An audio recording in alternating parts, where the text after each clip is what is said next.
Salam sejahtera bagi kita semua. Saya Deborah Panjaitan dari kelas 10 IPS 2 ingin menjelaskan tentang 5 teori masuknya dan penyebaran agama Hindu-Buddha di Indonesia. Teori pertama, teori kesatria. Menurut Mukherjee, golongan kesatria atau tentara India membangun koloni-koloni di Indonesia. Dari koloni-koloni itu, mereka berkembang menjadi sebuah kerajaan. Mereka juga membuat hubungan perdagangan dengan negara India dan mendatangkan seniman-seniman India untuk membangun candi-candi di Indonesia. Menurut pendapat C.C. Bird, para ksatria ini merupakan para petualang. Di Indonesia banyak sekali kelompok-kelompok ataupun suku-suku yang saling bertikai. Dalam kesempatan ini, para ksatria memberikan pertolongan untuk memberikan kemenangan kepada salah satu suku-sukunya. Sehingga para suku-suku itu memberikan hadiah, yaitu berupa pernikahan dengan salah seorang anak perempuan dari kepala daerah itu untuk dinikahkan dengan para ksatria. Dari situlah para ksatria memberikan penyebaran agama-agama Hindu di Indonesia. Tapi dari teori yang saya berikan tadi, ada kelemahan-kelemahan dari teori-teori itu. Yang pertama, saat koloni pasti tercatat bahwa mereka menang. Dan ketika menang, tidak ada sumber-sumber tertulis yang ditemukan baik di negara Indonesia maupun di India. Yang kedua, tidak ada tugu kemenangan. Biasanya saat terjadinya kemenangan pasti membuat suatu kenangan, yaitu berupa tugu. Tetapi tidak ditemukannya tugu kemenangan para ksatria ini.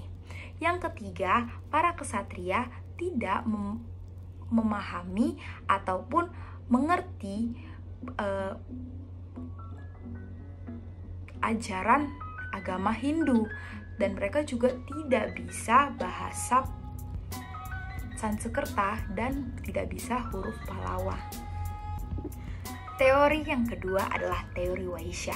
Seperti yang kita ketahui, teori Vaishya ini terjadi karena adanya perdagangan antara India dan Indonesia. Nah, dari perdagangan ini kita tahu mereka masih menggunakan kapal-kapal yang berteknologi rendah ataupun yang belum modern. Jadi mereka membutuhkan angin untuk membawa mereka jalan gitu kan, untuk menyebarkannya.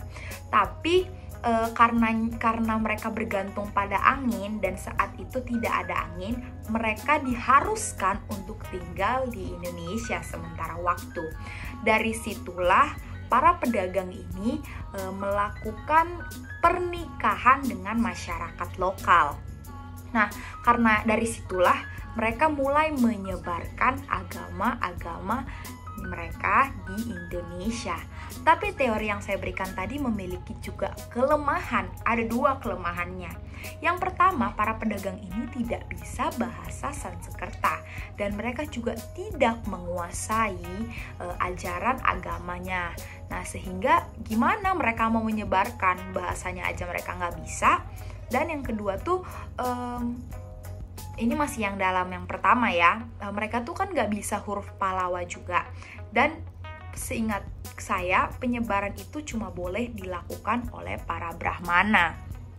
Nah, yang kedua tuh di sini mereka kan melakukan perdagangannya itu di laut, itu kan dekat tepi pantai atau pantai lah gitu kan, pesisir pantai.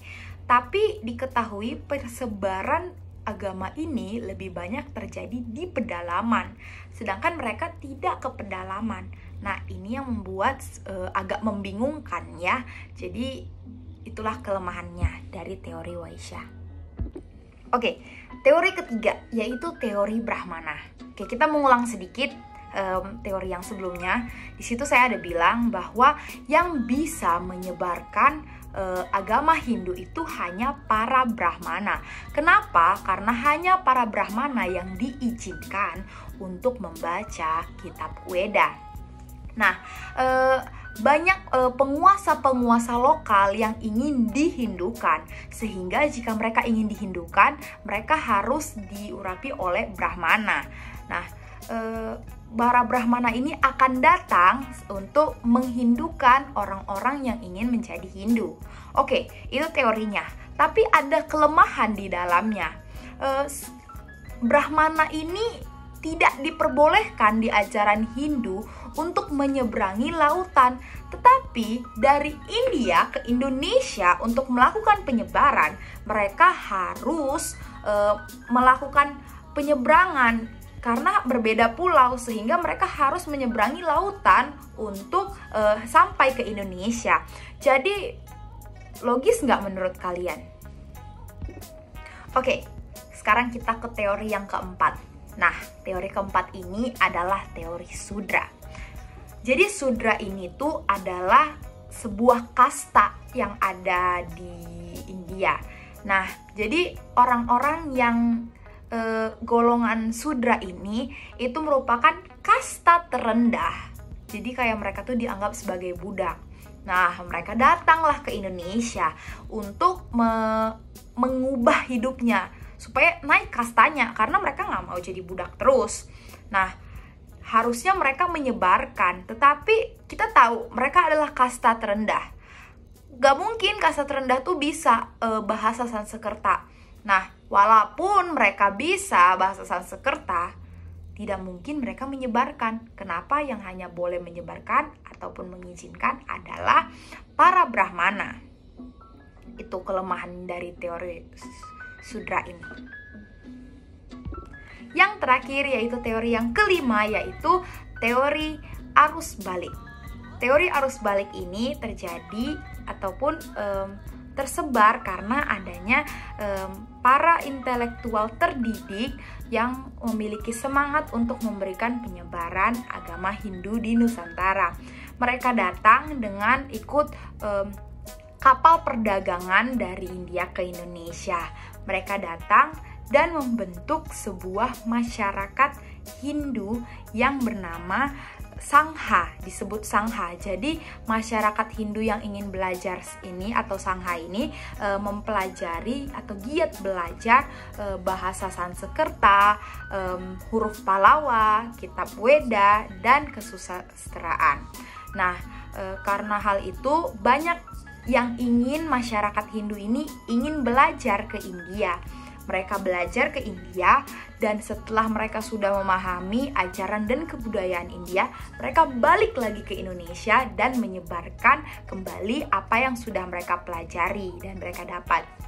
Ini dapat kita temukan pada Prasasti Nalanda yang ditemukan maksudnya yang dikemukakan atau dituliskan di dalamnya itu bahwa Raja Sriwijaya meminta untuk dibangunkan sebuah wihara untuk belajar rakyat-rakyat Hindu yang ingin belajar.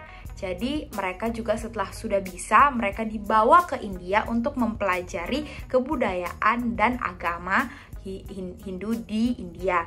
Terus setelah mereka sudah selesai, mereka balik lagi ke Indonesia untuk memberikan penyebaran dan mengajarkan rakyat-rakyat untuk agama Hindu di Indonesia.